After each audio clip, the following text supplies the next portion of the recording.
I cannot explain to you guys how excited I am to finally start this YouTube channel. It has taken me a little bit longer than I planned on, but that's just because having a newborn is absolutely crazy to adjust to your life. So better late than never. So this video is going to be about my labor story and what I thought about like my pregnancy in general. On November 20th, I had an OB appointment. We were due on November 24th. I had an OB appointment on November 20th, and we woke up very early that morning because we were taking a friend of ours to the airport. And when we got home, we kind of had like this schedule between him and I, like on our days off, we did certain things like doctor's appointments, food shopping, cleaning, and then be home. So we were just gonna go to my OB, do our cleaning and food shopping, and be done with our day. When I had gotten there, I was very swollen towards the end of my pregnancy, but I had been in the emergency room once for that reason exactly, and they checked everything and I did not have preeclampsia. So I don't recommend just going on throughout your pregnancy without checking on if you are swollen and retaining water. I highly recommend that you stay very open and in contact with your doctor about that, because it could be very serious and it could have led to something more serious for me. Thank God it didn't. So I had gone in and I would check my blood pressure regularly at home, and it was usually in around like 125/80 or 79 for me. That was like around my normal area.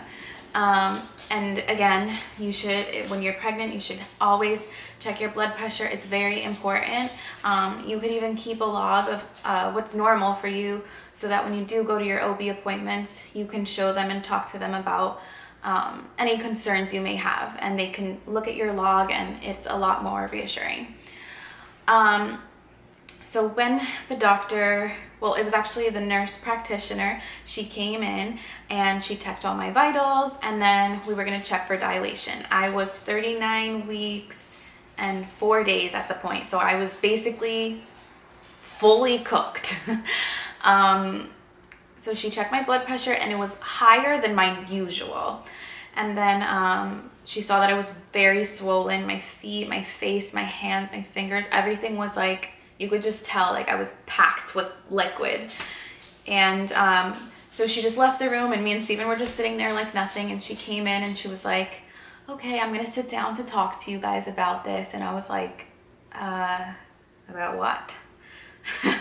And she was like, so I called your doctor at the hospital and I told her everything that I've seen, and she recommends that you come into the emergency room, and you're probably gonna leave the hospital with your baby. And I was like it is so crazy, because the entire time you're waiting, you can't wait, and you wish you knew the day you were gonna have your baby.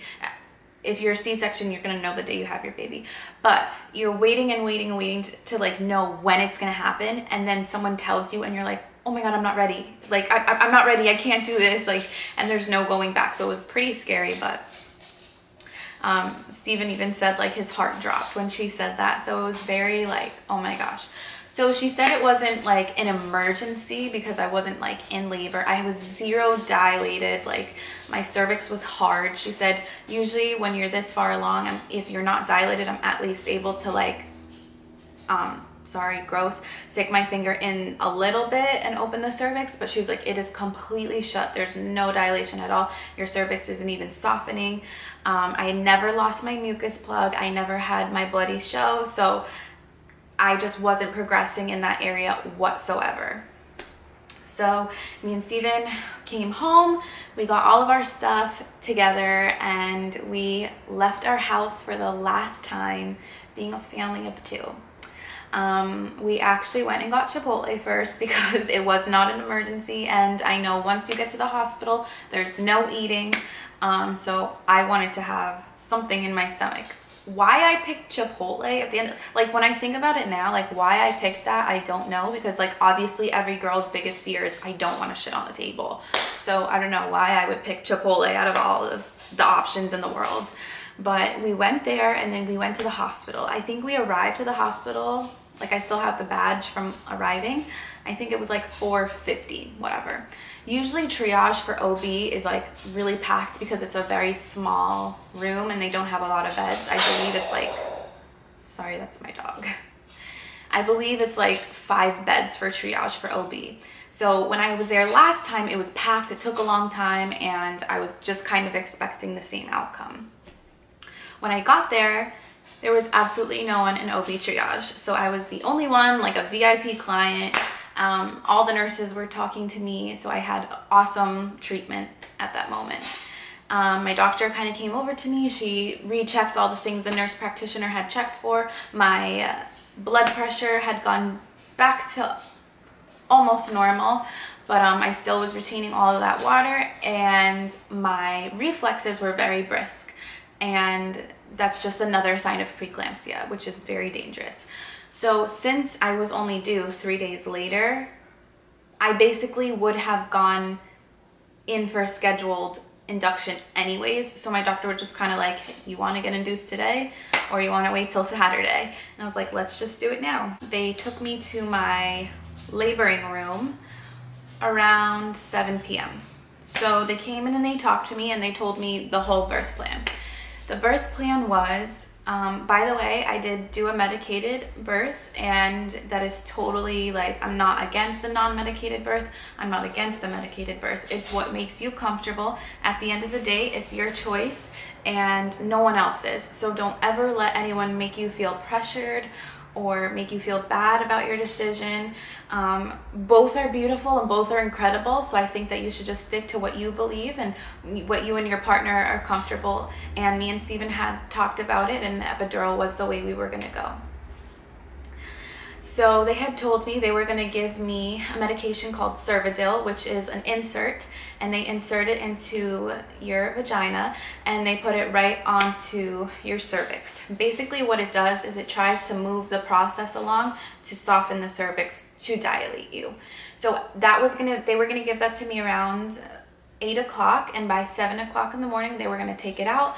Hopefully it would have been softened, and then they were going to give me the 12-hour drip of Pitocin to start my contractions. I didn't end up getting the medication till around 9:30 p.m. because they were waiting for it, and I felt fine. I called the nurse because I did have some like menstrual cramping, and I just wanted to make sure that was correct. So another thing that I recommend is if you ever have any question about anything, don't Google it, just ask. Like, that's what they're there for. They want to educate you, they want to help you and feel comfortable about everything going on. So I just asked, like, are these cramps, like the cramps are totally bearable. I've had periods way worse, and I just wanted to know that they were normal. So she said yes. Some women say that they are very mild cramps, some people say it's like the worst period in your life, and some people get an epidural because it's that painful. So I didn't want to be that one person to like get the epidural because it's painful, because it's not, like, I never really heard of it that much. I've heard people getting the epidural on Pitocin all the time because it hurts so much, but never Cervidil. I was totally fine. Like 10:30, it hit me like a Mack truck. Those pains turn into extreme contractions. I don't know what happened, but it was just take off from there like a rocket. I couldn't even focus on what they were saying. I was like doubled over in pain. So Braxton Hicks for me was just like a tightening and an uncomfortableness, but a contraction, you know the difference. Don't Google what's the difference between the two, because you will know. You will. Contractions are the worst part of labor, in my opinion. I was in so much pain, I just asked for Steven to come. And the girls had left the room because every time I was contracting, I would throw up. And nobody wants to have people around watching you in your worst time, in all your glory. So the nurses kept saying, like, why don't you just get your epidural now? There's no reason to wait. And finally I just like broke and I was like, let's do it. So I think they called for the epidural around like 11 o'clock. The anesthesiologist got there at 11:30, and I was petrified. I'm not a needles person. I have the worst pain tolerance. I am such a baby about everything. So I was having a heart attack. Also, they didn't let Steven in the room with me, which made me so nervous. I know that's not the case for every hospital, so I think it is important to ask ahead of time just so you can prepare yourself, because I totally thought he was going to be in there and I freaked out. So, you have to like bend over. They sit you on the bed and make you hunch over, and they explain to you like, I have all these big needles behind your back and you can't touch anywhere, you can't move, you can't breathe, like, and if you do, you're gonna be paralyzed. And I was like, okay. And at that point I was getting such intense contractions, so back to back, I thought that I was going crazy. I'm like, there's no, because you have to tell them like, okay, I'm getting a contraction, because they need to prepare to like maybe stop. And I kept getting them, and I was like, is this normal? Because I feel like I keep, like, as soon as I come down off of a contraction, I feel like I'm getting one coming back. So finally he was able to get the epidural in. So I think the epidural is looked at as a different thing. Every time someone says like epidural, they're like, oh yeah, that huge needle that goes into your back, right? Like, it's a lot different than what you expect it to be. So basically they give you an injection to numb the site, and after that you really don't feel anything much more than that. And coming from someone who, I promise you, I have the worst pain tolerance. Like, you pinch me and I cry. I stub my toe and it's like the end of the world. And after they gave me that one shot, which just felt like getting blood taken, and when you're pregnant you get blood taken all the time, so you're so used to that initial pinch that it's nothing. So after that initial pinch, it kind of just feels like a coolness dispersing in your back, and then you just feel something is there, but you don't feel pain. So I will say I did still feel my contractions for about 15 minutes after that. He waited to just make sure, because you could, like, I also had the thought that I didn't want to get my epidural so early because you think that it wears off, but that's totally a myth. You can keep getting it fed to you. There's like a button that they push, and then you can always ask for it if you're feeling it. So I went for it. He did want to wait around to make sure that I was reacting to it, because I do believe, don't quote me on this, I do believe there are 2 different types of medications that they give you through the epidural. And one, they will warn you, it will make the baby sleepy. And I think I did have to end up getting that one because I was still continuing to feel all of my contractions for the first 15 minutes. And I was like, what the heck is the point of this? So after I started to feel some numbness, I was in heaven. I don't know how you women do it naturally.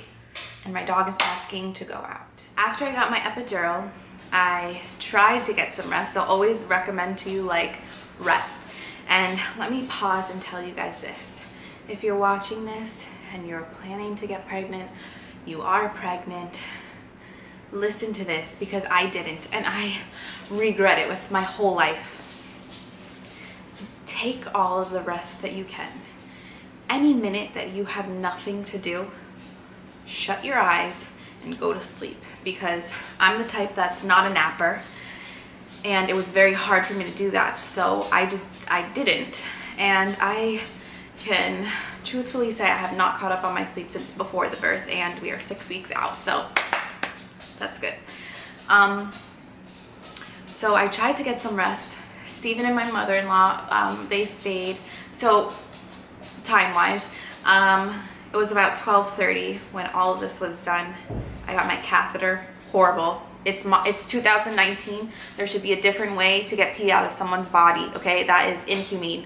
Anyways, that was about 12:30, so they, Steven and my mother-in-law came in.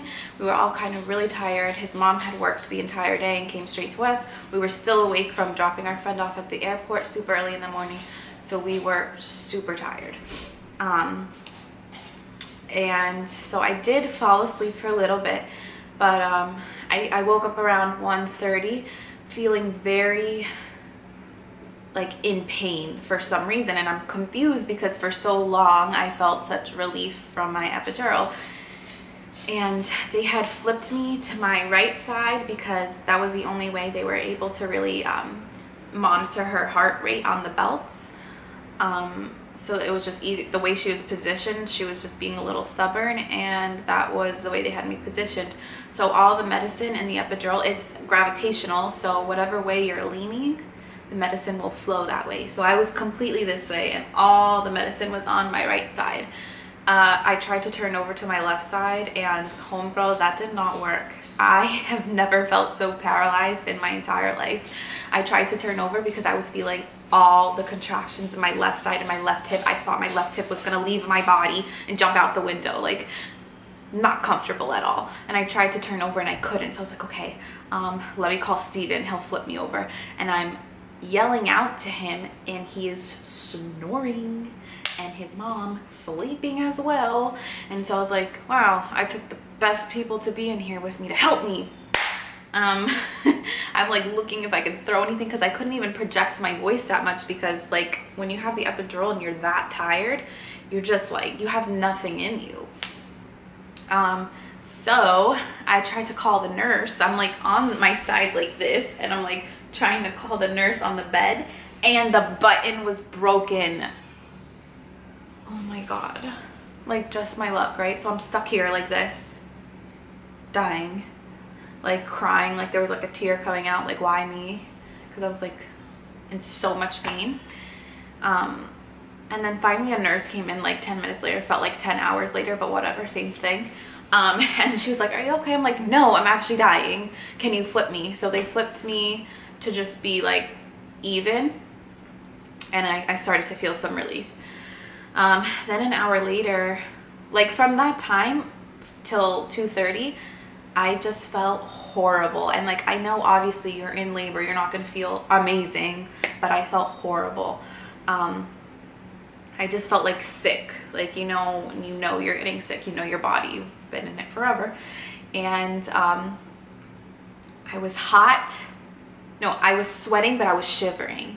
And I was like, I just feel like something is wrong. So I got another nurse call button. That one was broken. I got this side working.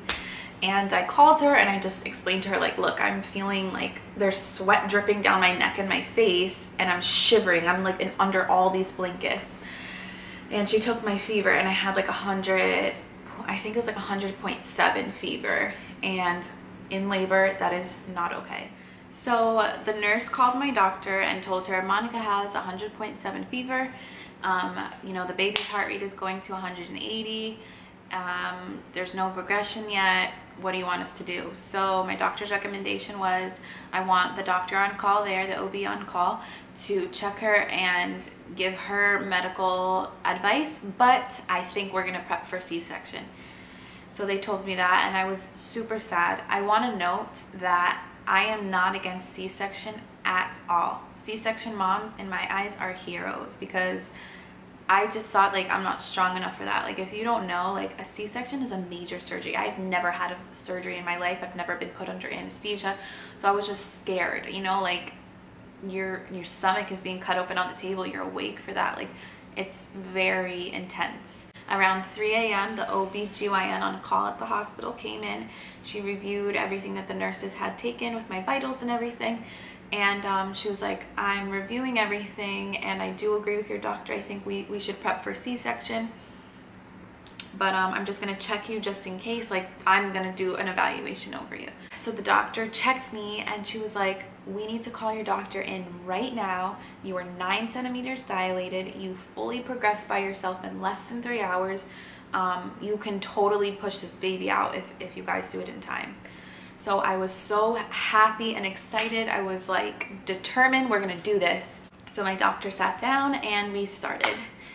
I had no idea what I was doing, because nobody can really explain to you push a baby out. It's like a feeling you can't explain. I was doing very well with my pushing. They were telling me, Monica, you're doing great. Like, those are great pushes, but you have to stay there. The problem for me was every single time I would push, her foot was like lodged in my rib cage, so it was like a running cramp. And I couldn't catch my breath because that foot was like in my rib cage.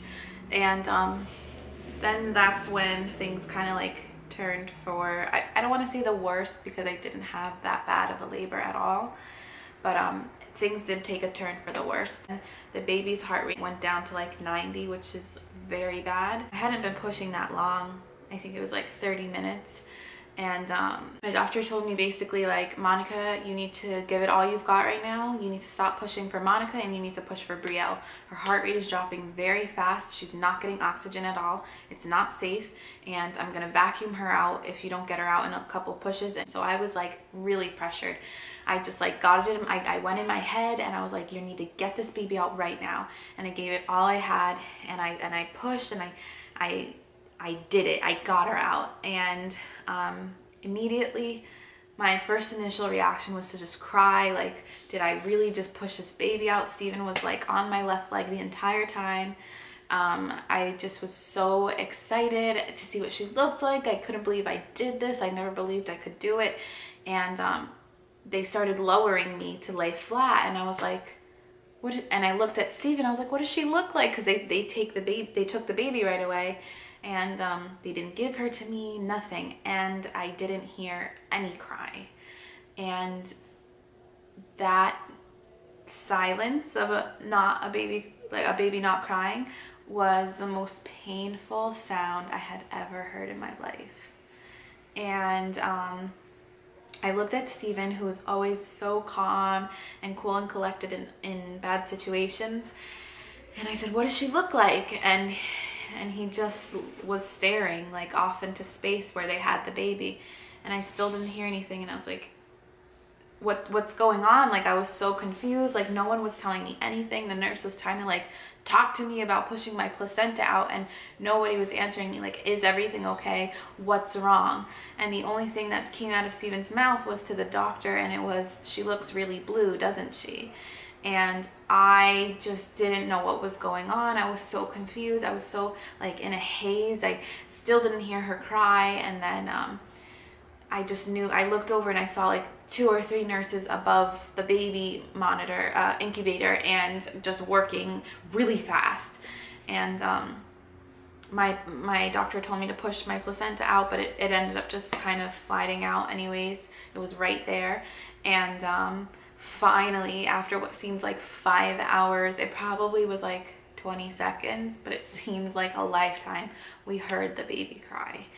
And what had happened was, she did come out with the umbilical cord wrapped around her neck, and she came out really blue. She wasn't breathing.